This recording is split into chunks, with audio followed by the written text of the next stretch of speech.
तो आज के क्लास में हम जो है इक्ष्वाकु कल्पम के विषय में बात करेंगे। बात करें इक्ष्वाकु के विषय में तो इक्ष्वाकु के टोटल आपके 45 योग बताए गए हैं।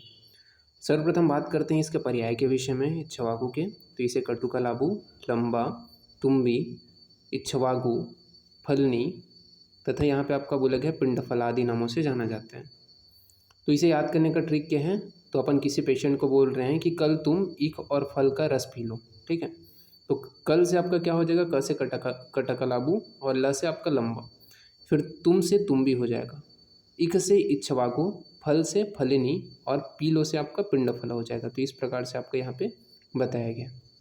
बात करते हैं इक्ष्वाकु के प्रयोग के विषय में। तो मेनली ज्वर में, कास में, श्वास में, ठीक है। इसके अलावा विष विकारों में तथा आपका बिना परिश्रम के अगर थकावट उत्पन्न हो रहा है तथा कफ से क्षीण व्यक्तियों में वमन कराने के लिए जो है अपन लोग इक्ष्वाकु का प्रयोग कर सकते हैं, ठीक है। ये क्या है, इक्ष्वाकु के प्रयोग के विषय में बताया गया है। फिर बात करते हैं इक्ष्वाकु साधित क्षीर के विषय में। तो मेनली जो है इक्ष्वाकु जो साधित क्षीर है उसको अपन लोग कहाँ पे यूज़ करते हैं, तो यहाँ पे बोला गया कि कफत ज्वर में वमन कराने के लिए जो है मेनली इसका प्रयोग किया जाता है। अब बात करते हैं इक्ष्वाकु साधित क्षीर बनाने की विधि के विषय में। तो तितलौकी यानी कि इक्ष्वाकु को ही बोला गया है, उसके कोमल पत्तों को ले लेना है और एक मुट्ठी ले करके 1 ब्रश दूध में पकाना है और उसको क्या है प्रयोग करना है, ठीक है। उसको ही वमन कराने के लिए प्रयोग करना है। तो जो तितलौकी लोगे तो उसमें आपको ध्यान रखना है कि मेनली जो है यहाँ पे बोला गया है कि उसमें फूल ना आए हों, ऐसे तितलौकी का चयन करना है आपको। फिर बात करते हैं इक्ष्वाकु के क्षीर के प्रमुख 5 योगों के विषय में। तो सबसे पहले बोला गया है कि तितलौकी के फूल के साथ में फूल को दूध में पका करके प्रथम योग बनाया जाता है। दूसरा योग के विषय में बताया गया है कि तितलौकी के फल को फल में पकाए हुए दूध का प्रयोग किया जाता है। तितलौकी के फल से पकाए गए दूध का प्रयोग किया जाता है।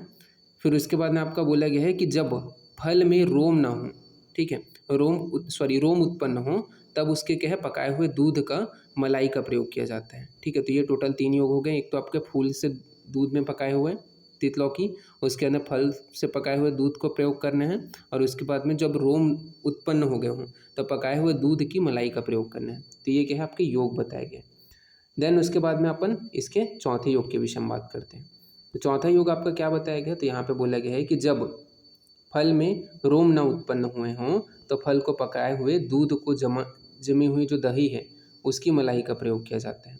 इसके अलावा हरी या पांडु वर्ण की, ठीक है, तो ये हर्रा लिखा है उसको काट के हरी लिख लेना, हरे या पांडु वर्ण की तितलौकी को फल को सूरामंड में रात भर भिगो करके प्रातःकाल मसल करके उसका प्रयोग करते हैं, रोगी को पेशेंट को देते हैं। तो ये क्या है प्रमुख रूप से आपके 5 योग हो गए क्षीर के।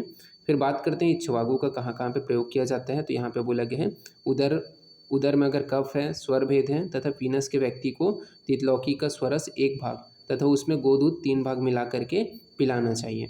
इसके अलावा दूसरा प्रयोग बोला गया है कि कफज, कास, श्वास तथा वमन में दधी का प्रयोग करना चाहिए, ठीक है। तो इसमें आपका बोला गया है कि तितलौकी की ताजी तुमड़ी में दूध डाल करके दही जमा करके उसका प्रयोग करना है, ठीक है, दधी का अगर प्रयोग करना है तो।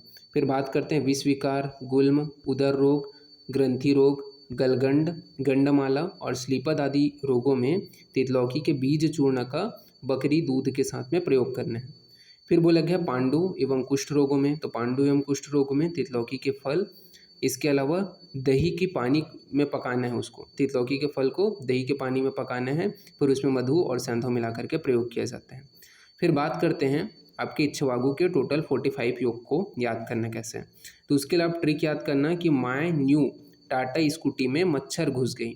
अब अपन लोग बोल रहे हैं मुन्ना, ठीक है, मुन्ना जो उसका भाई है, मुन्ना माँ बाप दुआ करो, ठीक है, मुन्ना माँ बाप दुआ करो, ठीक है। तो ये क्या है आपका ट्रिक है। अब कैसे करके याद करते हैं आप देखते हैं। सबसे पहले माय, तो माय से म से आपका मास रस का ए से 1 योग है। फिर बोला गया है नए, नए से नस्य का ए से 1 योग है। फिर टाटा, तो टी से आपका क्या हो गया तितलौकी के कल्क, उसका कितना योग हो गया, तो 1 योग हो गया। फिर दूसरा टी से टी ए से, तो टी से तेल, उसका कितना योग हो गया, तो 1 योग हो गया, ठीक है। तो इस स्टेप से आपका ये यहाँ पे योग हो गया। देन इसके आगे योग के विषय में बात करते हैं। तो इसके आगे के योग में बोले गए हैं स्कूटी, ठीक है, टाटा स्कूटी तो सूटी, ठीक है। तो सूरामंड तथा तक्र व दधि के टोटल 3 योग हैं, ठीक है। टी से 3 योग। फिर मच्छर, मच्छर से आपका क्या हो जाएगा, म से मदन फल और छ से 6 योग, ठीक है। मच्छर, तो म से मदन फल के बाद 6 से 6 योग। घुस गए, गए, ठीक है, तो घ से गृत और ए से 1 योग। फिर मुन्ना, मुन्ना यानी कि मु से मुलेठी और न से 9 योग। फिर माँ, म से माँ, ठीक है, तो म से मात्रा और अ से 8 योग। फिर बोला गया है बाप, तो बाप से ब से आपका बृहद पंचमूल और प से 5, ठीक है। फिर दुआ, दुआ से द से आपका क्या हो जाएगा, दूध और अ से 8 योग। फिर मैं, म से मंथ तथा उसके बाद में ए से 1 योग। तो इस प्रकार से आप जो है टोटल आप जो है याद कर सकते हो 45 योगों को, ठीक है। तो आज के क्लास में हम इतना ही देखते हैं।